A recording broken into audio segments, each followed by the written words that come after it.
हो सर, आणि म्हणजे या युद्धात हिटलरचे कोणते गणित चुकले असे तुम्हाला वाटते, किंवा रशियाने कुठल्या गोष्टी केल्या जेणेकरून त्यांना स्टालिनग्राडची लढाई जिंकणे शक्य झाले, असं तुम्हाला वाटतं? हा म्हणजे आता काय गंमतच आहे या सगळ्याची, की माणूस जेव्हा युद्ध संपतं ना तेव्हा विचारवंत लोक किंवा अभ्यासक लोक पुस्तकं घेऊन बसतात.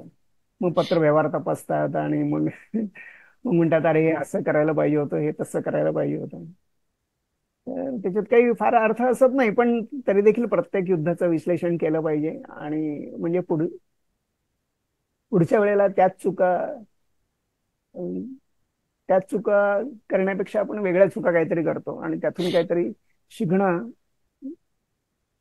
शिकलं पाहिजे, अशी अपेक्षा असते. आणि युद्ध चालू असताना पुस्तकाच्या सुरुवातीलाच म्हटलं की युद्धामध्ये सर्व गोष्टी शांततेच्या काळापेक्षा वेगळ्या दिसतात. तर ऍक्च्युली शांततेच्या काळामध्ये एकदम वेगळं दिसतं आणि युद्ध चालू असताना हे शक्य आहे ते शक्य आहे असं वाटत राहतं. पहिली गोष्ट अशी की युद्ध चालू करायच्या आधी युद्धाचं जे उद्दिष्ट आहे ते स्पष्ट असायला लागतं. या यामध्ये घडलं असं की रशियावरच्या युद्धामध्ये सेनापती आणि हिटलर यांच्यामध्ये मतभेद पहिल्यापासून होते. हिटलरचं म्हणणं होतं असं होतं की रशियाची लष्करी ताकद संपली की रशिया संपेल. आणि लष्कराचं म्हणणं होतं की रशियाची जी राजकीय व्यवस्था आहे ती जर कोसळली तर रशिया संपेल. तर या दोन मतांमधून नक्की काय करायचं ह्याचा गोंधळ शेवटपर्यंत त्यांना सोडवता नाही आला. एक दुसरं असं होतं की आदेश क्रमांक 45, फेमस आदेश, की तेलविहिरी ताब्यात घ्यायचं लक्ष मागे पडलं आणि अचानक स्टालिनग्राड हे लक्ष त्यांनी नक्की केलं. म्हणजे मी सर्वात चांगलं उदाहरण ना भारताचं देईन. भारताने बांगलादेशचं युद्ध 1971 साठी अंगावर घेतलं. लक्ष काय होतं? लक्ष एवढंच होतं की बांगलादेशला स्वातंत्र्य मिळवून द्यायचं. तेवढं केलं आणि आपण युद्ध थांबवलं. आणि हे फक्त 14 दिवसाचं युद्ध होतं. मग हे सगळं जिंकल्यानंतर लोक म्हणायला लागले अरे काश्मीरचा प्रश्न पण त्याच वेळेस सोडवायला पाहिजे होता. हे नंतर म्हणणं ठीक आहे, कारण आपण बांगलादेशचं युद्ध जिंकलो होतो. पण मुळात काश्मीरचा प्रश्न युद्धाने सोडवला पाहिजे असं त्यावेळी प्लॅनिंग नव्हतं. जर जर आपण म्हटलं असतं की काश्मीरचा प्रश्न युद्धाने सोडवायला पाहिजे त्याच वेळेला, तर युद्धाचं प्लॅनिंग वेगळ्या प्रकारे आपण केलं असतं. पण आपण लक्ष नक्की केलं होतं की बांगलादेशची मुक्ती एवढंच ध्येय होतं, ते केलं आणि आपण युद्ध थांबवलं. तर हे 14 दिवसाचं युद्ध लक्ष नक्की असल्यामुळे जास्त आपण चांगल्या प्रकारे हँडल केलं असं मला वाटतं. आणि दुसरं असं की हिटलरचे जे आदेश असायचे ते असे अंतस्फूर्तीमधून यायचे. तो काही ऑफिशियली शिकलेला लष्करी इतिहास किंवा लष्करी हालचाली मध्ये पूर्णपणे प्रवण होता असं म्हणता येणार नाही. पण त्याला लष्करी हालचालींचं उत्तम ज्ञान होतं. आकडेवारी त्याला पाठ असायची, नवीन नवीन शस्त्र व्यूहरचना एकदम माहिती असायच्या. पण तरी देखील अंतस्फूर्तीमधून त्यांनी अचानक जे काही निर्णय घेतले ते काही वेळेला सक्सेसफुल ठरले, काही वेळेला अनसक्सेसफुल ठरले. तर त्या अनसक्सेसफुल जे काही ठरले त्याचे निर्णय, त्याच्यामध्ये आदेश क्रमांक 45 हा महत्वाचा म्हणायला लागेल, की ज्याच्यामुळे त्यांनी सांगितलं की स्टॅलिनग्राडवर पूर्णपणे ताबा मिळवा. दुसरं असं होतं की रशियामध्ये जी जर्मन 6वी सेना होती त्याचा सेनापती पोलस होता. त्या पोलसचं व्यक्तिमत्व म्हणजे अभ्यासकाने असं म्हटलं की पोलसचं व्यक्तिमत्व हे एखाद्या ऑफिसमध्ये काम करणाऱ्या अधिकाऱ्याचं असलं पाहिजे त्या प्रकारचं होतं. याला काही कारण होती. ते ते ते का घडलं असं ते, तर ते त्या कारणासंबंधी पुस्तकामध्ये आहे सगळं. पण तो प्रत्येक वेळेला हिटलरला विचारायचा की आता मी काय करू म्हणून. तर खरं तर एक क्षण असा होता की डिसेंबर पर्यंत, नोव्हेंबर पर्यंत, म्हणजे अमेरिकन लष्करी इतिहासकार जो आहे डेव्हिड ग्लान्स यांनी असं म्हटलं की 1942 नोव्हेंबर पर्यंत पोलसला, म्हणजे पोलस आणि त्याच्या 6व्या सेनेला अवजड शस्त्रास्त्र जर मागे ठेवली आपण, तर तो वेढा फोडून बाहेर पडणं शक्य होतं मग. पण हिटलरनी माघारीला परवानगी नाही म्हटल्यावर त्यांनी शून्य शून्य हालचाल केली आतून. दुसरं दुसरं एक एक कारण असं होतं हिटलरनी माघारीला न परवानगी नाही म्हणण्याचं, की एकदा माघारीला हो म्हटलं की माघार सुरू झाली की त्याचं रूपांतर पळण्यामध्ये होईल आणि जास्ती सैनिक मारले जातील. हा अंदाज काही चूक नव्हता. तर हिटलरने माघार नाही हे सांगितलं ते काही पूर्णपणे चुकलं असंही म्हणता नाही येणार. कारण याच आदेशाने त्यांनी एक वर्षभरापूर्वी मॉस्कोच्या जवळ देमजान्स्क नावाचं एक ठिकाण आहे, तिथे 1 लाख सैनिक, जर्मन सैनिक अडकले होते आणि त्यांना रशियन सैन्याचा वेढा पडला होता आणि याच प्रकारचा हिवाळा होता. आणि हिटलरनं विमानं वापरून आतल्या सैन्याला पुरवठा केला. ते सैन्य आतमध्ये जिवंत राहिलं आणि त्याच्यानंतर वेढा फोडून ते बाहेर पण आलं. त्यामुळे हिटलरचा आदेश माघार नाही हा पूर्णपणे चूक आहे असंही म्हणता येत नाही. पण या या परिस्थितीमध्ये या ही आदेश हा हा आदेश जो होता तो देखील बरोबर ठरला नाही असं म्हटलं पाहिजे. तर आपण सारखं सारखं त्याच्याच वरती येतो की आदेश क्रमांक 45 आणि विशेष म्हणजे पोलसचं व्यक्तिमत्व. आणि पहिल्यांदा म्हटलं तसं मागे की हिटलरचं आयोजन, हे आयोजन जे होतं 6 आठवड्याचं होतं फक्त. 6 आठवड्यामध्ये रशिया संपेल असं त्याचं म्हणणं होतं. हे 6 आठवड्यात संपणार युद्ध नंतर 4 वर्ष चाललं. आणि युद्ध 4 वर्ष चालवायचं ना तर त्याला रिसोर्सेस लागतात, इंधन लागतं, धातू लागतात, इंडस्ट्री लागते, बऱ्याच गोष्टी लागतात 4 वर्षाचं. आणि जितका छोटा देश असतो तितकी त्याची अपेक्षा अशी असते की युद्ध चमकदार असलं पाहिजे, पटकन संपलं पाहिजे. त्यामुळे इस्रायलची युद्ध बघितली सगळी तर इस्रायल कायम शॉर्ट युद्ध करतं, छोटी छोटी युद्ध करतं. कारण मोठी युद्ध करण्या एवढे त्यांच्याकडे रिसोर्सेसच नाही आहेत. तर जेवढा देश तुमचा मोठा असतो, जेवढा एरिया मोठा असतो, तेव्हा तेवढं तेवढं तुम्हाला मॅन्युव्हर करायला वेळ मिळतो. अगदी भारत आणि पाकिस्तानचं काय उदाहरण घेतलं तरी देखील पाकिस्तान जे काही भारतावर आक्रमण करेल त्याची अपेक्षा अशी असेल की युद्ध पटकन संपलं पाहिजे. आणि भारताची अपेक्षा असेल की युद्ध जेवढं लांबू तेवढं पाकिस्तान काय अडचण येते. म्हणजे क्लाउसविस नावाचा एक लष्करी अभ्यासक आहे, त्यांनी पूर्वी पण म्हटलं होतं, म्हणजे तो आहे 19व्या शतकातला. त्यांनी पूर्वी पण म्हटलं होतं की रशिया हा देश युद्ध करून ताब्यात घेण्यासारखा नाही म्हणून. कारण रशियातली अंतरं ही खूप मोठी आहेत. म्हणजे मॉस्को ते बर्लिन हे अंतर जवळपास 2500 किलोमीटरचं अंतर आहे. एवढ्या लांब रसद पोहोचवणे, एवढ्या लांब सैनिकांची जाळे आणि हे सगळं खूप अवघड आहे. तर जॉन किगान नावाचा एक इतिहासकार आहे, लष्करी इतिहासकार, त्यांनी त्याचं असं म्हणणं आहे की हिटलरनं अशक्य गोष्ट करण्याचा प्रयत्न केला. त्या अशक्य गोष्ट करण्याचा प्रयत्न केला कारण कारण त्याने आतापर्यंत, तोपर्यंत 1941 पर्यंत सगळीकडे विजय बघितले होते. फ्रान्स जिंकला होता, बेल्जियम जिंकला होता, पोलंड जिंकलं होतं, नंतर हॉलंडमध्ये त्यांनी डेन्मार्क, ब्रिटन, नॉर्वे सगळे देश जिंकले होते. त्यामुळे एवढे देश जिंकल्यावरती रशिया का नाही जिंकू शकणार आपण असं वाटणं साहजिक आहे. तर हे एक त्याचं कारण आहे. अंतर, रशियामधली अंतर. त्यामुळे जर्मनीच्या पराभवाची कारणं एक एक करून सांगायची झाली तर आदेश क्रमांक 45, पोलसचं व्यक्तिमत्व, कुठल्याही प्रकारे माघार नाही. खरं म्हणलं तर माघार घेणे हे युद्धामधली एक प्रॅक्टिस पण असू शकते, पण त्यांनी कुठलीच हालचाल करायला परवानगी नाही दिली. त्यामुळे कुठल्याही परिस्थितीत माघार नाही ही एक आज्ञा.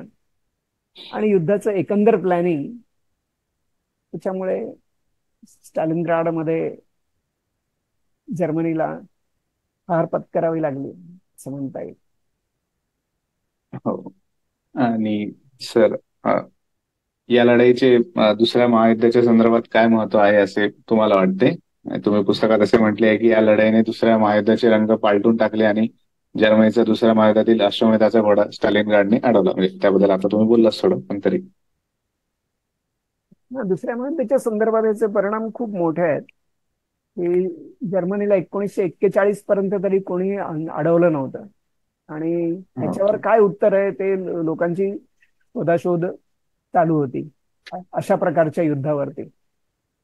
तर स्टालिनग्राड मध्ये पहिल्यांदा जर्मन सेनेला फटका बसला आणि जवळपास 7 ते 8 लाख जर्मन सैन्य स्टालिनग्राडच्या फ्रंटवरती निकामी झालं. खुद्द स्टालिनग्राड मध्ये 90,000 सैनिक, जर्मनीचे 90,000 सैनिक कैद झाले. त्याच्यामध्ये 22 जनरल होते आणि त्यांचा सरसेनापती पोलस हा पण पकडला गेला. हे जर्मनीमध्ये सांगितलं गेलं नव्हतं की स्टालिनग्राडची सेना अडचणीत आहे, हे जर्मनीतल्या जनतेला माहिती होतं. पण पूर्णपणे ती वेड्यामध्ये अडकलेली आहे आणि तिला बाहेर काढणं शक्य नाही, हे जर्मन जनतेला सांगितलं नव्हतं. त्यामुळे स्टालिनग्राड पराभवाचा पहिला फटका जो बसला तो जर्मन जनतेचं हे जे आहे, मनोबल जे आहे ते ते खचलं म्हणता येईल काही प्रमाणामध्ये. त्यानंतर देखील जर्मन देशाने आणि लष्कराने आणि हिटलरने 2 वर्ष युद्ध चालू ठेवलं. पण स्टालिनग्राडच्या युद्धामधली जी हानी आहे, मालमत्तेची हानी, लष्करी साहित्याची हानी म्हणजे, आणि सैनिकांची हानी, ती जर्मनीला केव्हाच भरून नाही काढता आली. आणि त्याच वेळेला जर्मनीमध्ये अगदी त्या सांगितलं गेलं होतं की आणखीन 30 वर्ष आपण युद्ध करू शकतो. नंतर 30 वर्ष युद्ध करणे हे अशक्य गोष्ट होती, पण ते सारखं सांगितलं जात होतं की आपण 30 वर्ष युद्ध करू शकतो. नंतर जर्मन वर्तमानपत्रातले मथळे सुद्धा मजेशीर होते. बचावाची लढाई प्रगतीपथावरती, असा एक मथळा होता. तर नक्की सैन्य प्रगतीपथावर आहे का बचावाच्या भूमिकेत आहे, याच्याबद्दल सुद्धा लोकांचा नेतृत्वाने गोंधळ उडवून दिला. तर अशा अनेक घटना घडल्या. मुख्य म्हणजे या स्टालिनग्राडच्या पराभवानंतर जर्मनीने, मी मगाशी सांगितलं त्याप्रमाणे, 2 वर्ष युद्ध चालू ठेवलं. 2 वर्ष हा मोठा काळ आहे, पण तरी देखील जर्मन सैन्य हरू शकतं, जर्मनीचा पराभव होऊ शकतो, हे स्टालिनग्राडच्या युद्धाने नक्की झालं. आणि आज ना उद्या जर्मनीचा पराभव होणार, फक्त वेळ आणि काळ एवढाच प्रश्न होता. ते या युद्धानं नक्की झालं. तर असं दुसऱ्या महायुद्धाच्या संदर्भातला हा स्टालिनग्राडचा महत्वाचा धडा आहे असं म्हणता येईल. हो. आणि सर, तुम्ही या पुस्तकात स्टालिनग्राडच्या लढाईबद्दल लिहिले आहे. तर अजून अशा कुठल्या लढाया आहेत ज्यांबद्दल तुम्हाला माहिती आहे, ज्यांनी त्या युद्धाला एक वेगळी दिशा दिली? असं म्हणता येईल की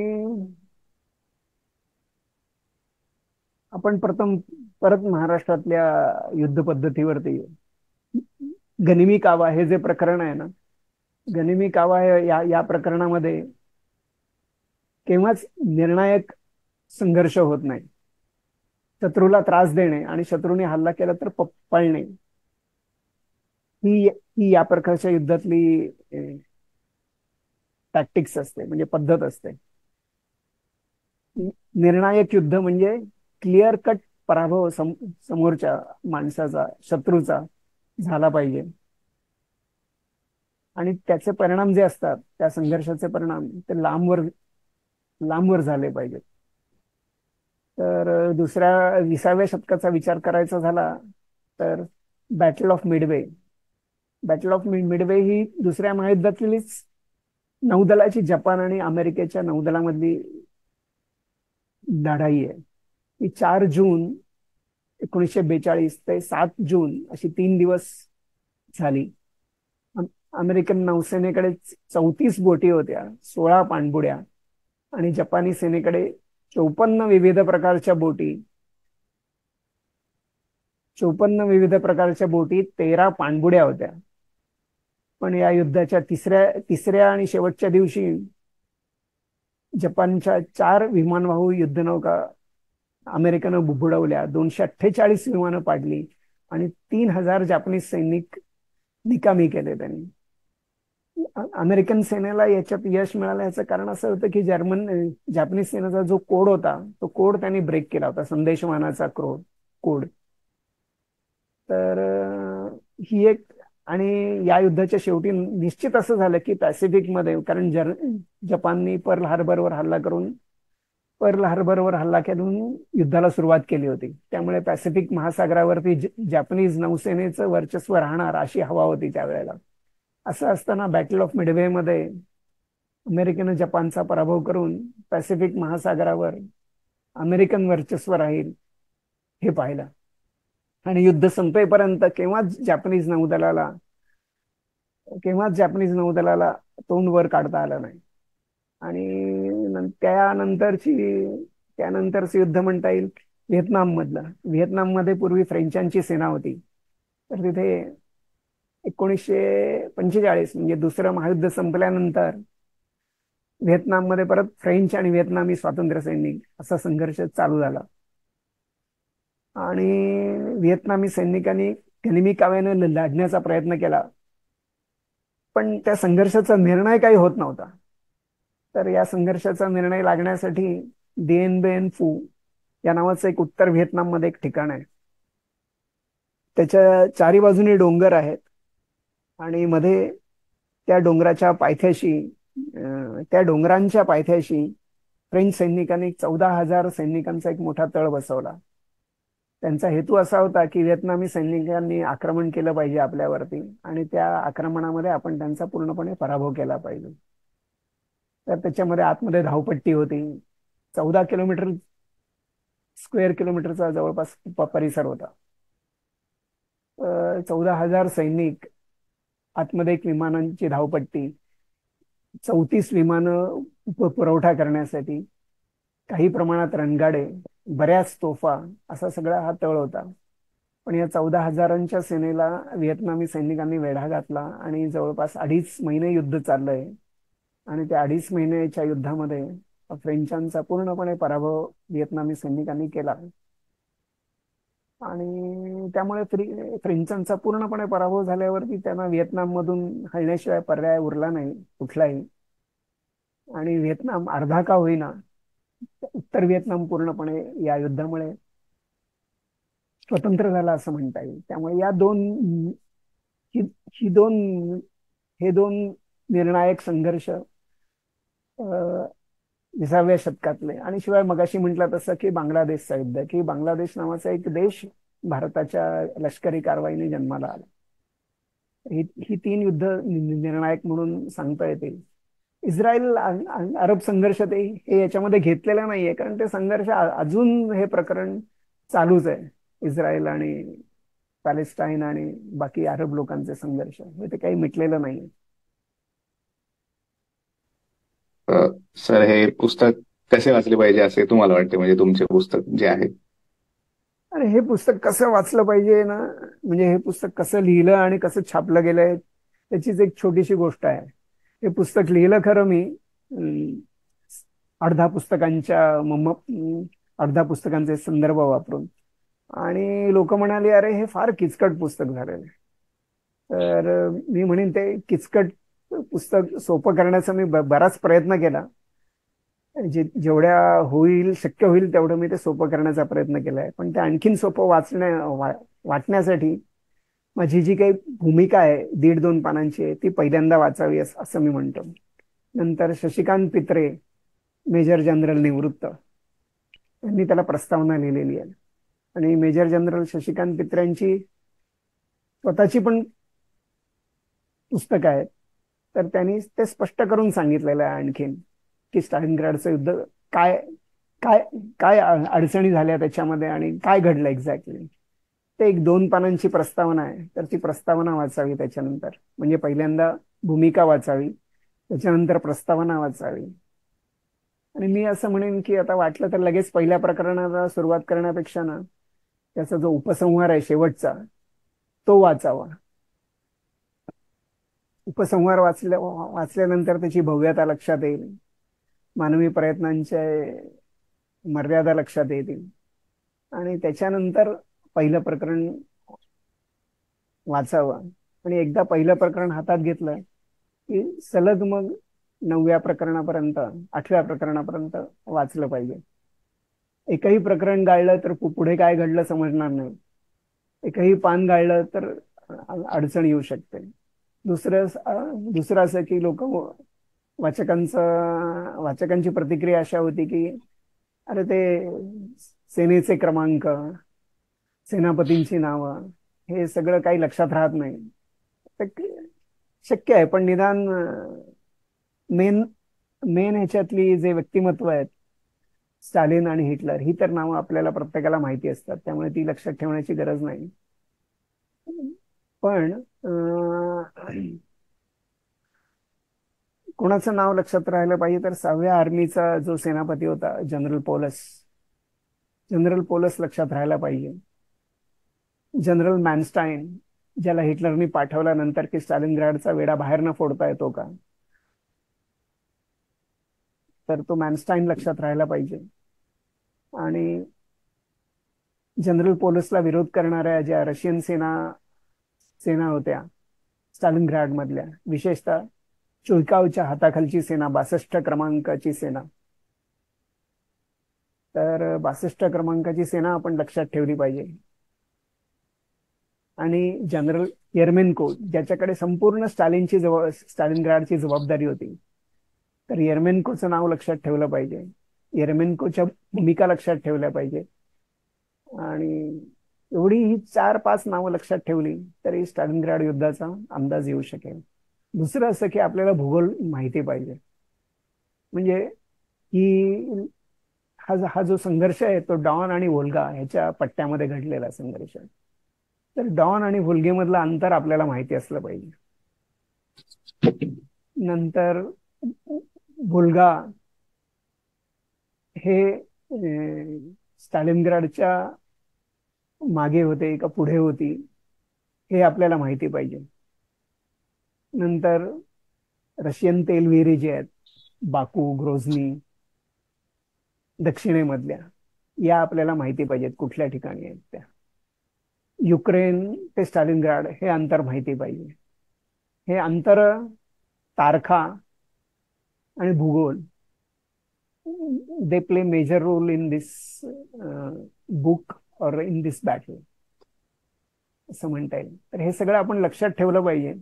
आता कसं लक्षात राहील प्रत्येकाच्या हे मला माहित नाही, लिहून ठेवावं पाहिजे तर. पण एवढं सगळं करून कोण पुस्तक वाचेल, मला शंकाच आहे. पण आधुनिक युद्ध जर समजून घ्यायचं असेल, युद्ध कुठल्या प्रकारे लढलं जातं, तर हे करणं आवश्यक आहे असं मला वाटतं. मध्ये असं मला वाटतं राज ठाकरेंनी म्हटलं होतं एकदा की महाराष्ट्रातल्या माणसाला युद्ध म्हणजे काय माहित नाही म्हणून. तर त्यांचं म्हणणं काही चूक आहे असं मला वाटत नाही. महाराष्ट्रातल्या माणसाला एकच माहिती असतं, गनिमी कावा आणि डोंगर दऱ्यातलं युद्ध. तर त्याच्यातनं बाहेर पडून हे काहीतरी वेगळं आहे हे माहिती होण्यासाठी अशा प्रकारे पुस्तक वाचलं पाहिजे असं मला वाटतं. हो. आणि सर, कोणकोणती पुस्तके या युद्धावर उपलब्ध आहेत स्टालिनग्राडच्या, जी तुम्हाला महत्वाची वाटतात किंवा इंटरेस्टिंग वाटतात? एकतर ना स्टालिनग्राडचं युद्ध माहिती असायला ना तुम्हाला दुसरं महायुद्ध माहिती पाहिजे.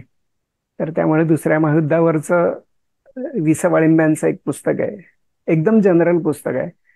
ते सगळ्यांना सोपं वाटेल वाचायला आणि आवडेल देखील, तर ते माहिती पाहिजे.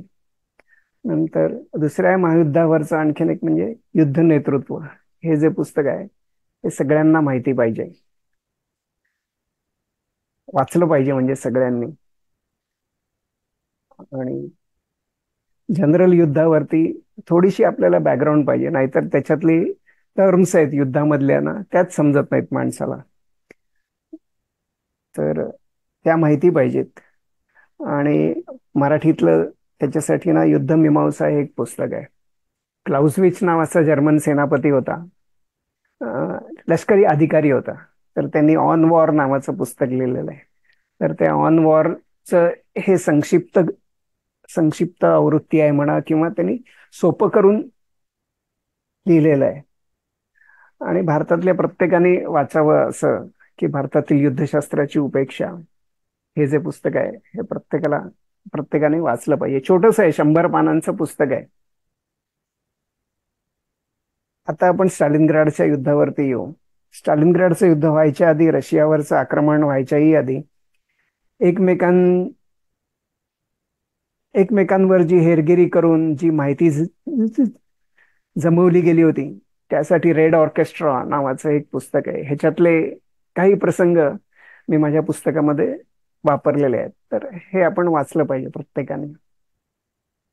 दुसरं असं की on the other side of the hill हे ब्रिटिश सेनापतीचं पुस्तक आहे.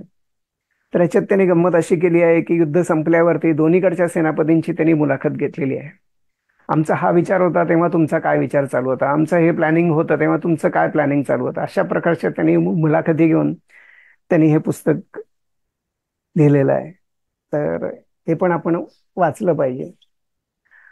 रशियन सेनापती झुकाव,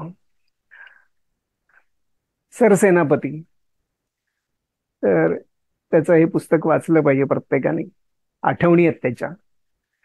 ह्याच्यात फक्त स्टालिनग्राड बद्दल नाहीये, पण स्टालिनग्राड हा सुद्धा याचा एक मोठा भाग आहे. स्टालिनग्राडवरचं सर्वात सोपं पुस्तक म्हणजे अँथनी वेवरचं स्टालिनग्राड या नावाचं. तर हे पुस्तक पण, या पुस्तकाचा पण मला खूप उपयोग झाला. मुख्य म्हणजे सोपं करणं जे आहे किचकट लढाई, ते या पत्रकारांनी छान काम केलेलं आहे याच्यावरती.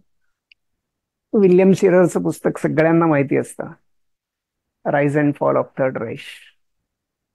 तर दुसऱ्या महायुद्धावरचं आहे आणि हे माहिती पाहिजे, सगळ्यांना वाचलं पाहिजे. दुसरं एक आहे अलेक्झांडर वर्थचं पुस्तक आहे. अमेरिकन पत्रकार आहे आणि संपूर्ण रशियन युद्धावरती आहे, फक्त स्टालिनग्राड वरती नाहीये. त्याच्यानंतर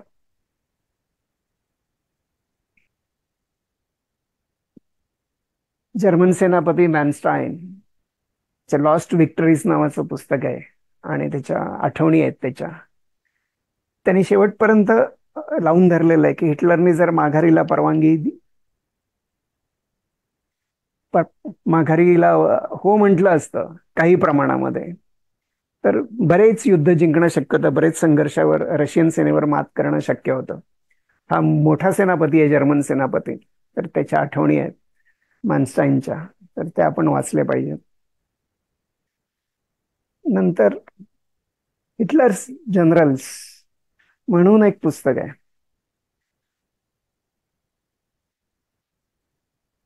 तर हे पण आपण रेफर केलं पाहिजे, वाचायला हरकत नाही. आणि स्टालिनग्राडच्या युद्धावरचं सर्वात महत्वाचं पुस्तक म्हणजे sir David Glantz. David M Glantz हे अमेरिकन लष्करी अभ्यासक आहेत. व्हिएतनाममध्ये प्रत्यक्ष लढले देखील होते. तर स्टालिनग्राडचं युद्ध हाच त्यांचा आयुष्यभराच्या अभ्यासाचा विषय आहे.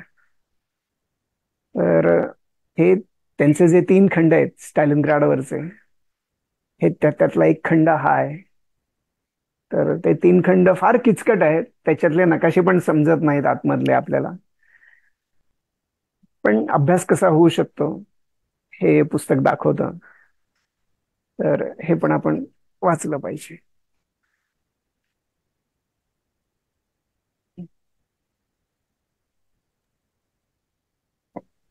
सर, थँक्यू, तुम्ही मुलाखत दिली आणि मला वाटतं मुलाखत चांगली झाली खूप. आणि हा, सरांचं हा, बोला ना सर. नाही नाही, बोल बोल, नंतर मी बोलतो. हा, आणि सरांची पुस्तक विकत घेण्याची लिंक मी या व्हिडिओच्या डिस्क्रिप्शन मध्ये देत आहे, तर ज्यांना इंटरेस्ट असेल ते चेक करू शकतात. Thank you sir. हा, ते आहेच. फक्त मला वेबवर बोलण्याची हे नाहीये, व्हिडिओ लिंक वरती वगैरे सवय नाहीये. तर हा पहिलाच प्रसंग होता. पण कोणीतरी या विषयामध्ये रस घेतला आणि मराठी माणसांनी रस घेतला हे मला फार छान वाटलं. कारण युद्ध हे नेहमी पंजाबी, शीख आणि गुरखा हे लोक करतात असं नाहीये. महाराष्ट्राच्या माणसाला पण शिवाजी महाराजांच्या आणि बाजीराव पेशव्यांच्या महाराष्ट्रातल्या मराठी माणसाला या विषयामध्ये रस असला पाहिजे. आणि तशा किचकट वाटणाऱ्या युद्धाबद्दल तुम्ही रस घेऊन इथे बोलण्याची संधी दिली, बोलवलं आणि पुस्तकाबद्दल थोडं काही एक्सप्लेनेशन करण्याची जी संधी दिली त्याबद्दल धन्यवाद. परत हो भेटू. सर. हो सर. थँक्यू नमस्कार. सर. हो.